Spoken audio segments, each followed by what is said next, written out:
Monk, and this week hanging out with Green Beverage at Band of Brothers Brewing Company, Tuscaloosa's newest brewery, for the craft beer of the week. And I'm so excited because this is my namesake. This is the one named after me. This is the Monk on the Radio. If you follow me on Twitter, Instagram, Facebook, it's all at Monk on the Radio.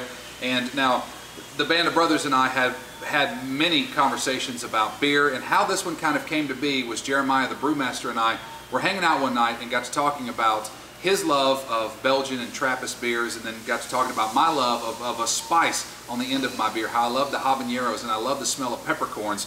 So thus the Monk on the Radio was born. So I'm here today, and this is probably one of the most stressful craft beer of the weeks I've ever done, because there's a lot on the line. This is my namesake. I've got to put this out there for everybody to see and to hear and to smell and to taste. And I tell you what, I'm going to go ahead and describe it like I normally do, and I was a part of a very small part of the brewing of this particular beer, the very first one in the brewery, and it was very exciting. But I'm going to go ahead and try to boil it down, even though I know what it consists of right off the bat, because I know it has coriander and peppercorns in the very back end of the boil, at the very last part of the boil. On first smell, what you get is kind of a fruity, not overwhelming, more like just a slight apricot smell. And then you get kind of this bready and maybe even a little kind of, and that might be the glass, but maybe get a little tinny smell as well, but very mild, nice, fruity flavor or smell. And then as far as the taste,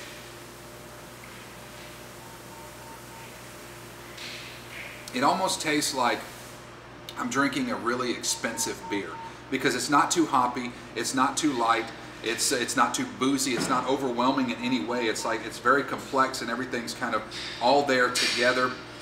And you definitely, in the very end of the drink, when it goes down your mouth and you kind of sit there for a second, you really get that peppercorn and that coriander, just a very slight burn. Not a habanero kind of hot, but just a spice almost. It's just phenomenal. And I tell you what, these guys so far have had great success with this beer, and you know, I appreciate it because it's got my name on it. But more than none, I appreciate that you guys are supporting Tuscaloosa breweries, and that's what we always try to do here with these craft beer of the week things. But go ahead and check it out right now. It's going to be available all over Tuscaloosa soon. Right now it's available at Band of Brothers. They're right in front of the Drish Mansion on 23rd Avenue, so make sure you stop on by Band of Brothers. The craft beer of the week with Green Beverage. Cheers. Make sure to describe our YouTube channel. Make sure and subscribe to our YouTube channel to get more tasty craft beer of the week videos just like this one.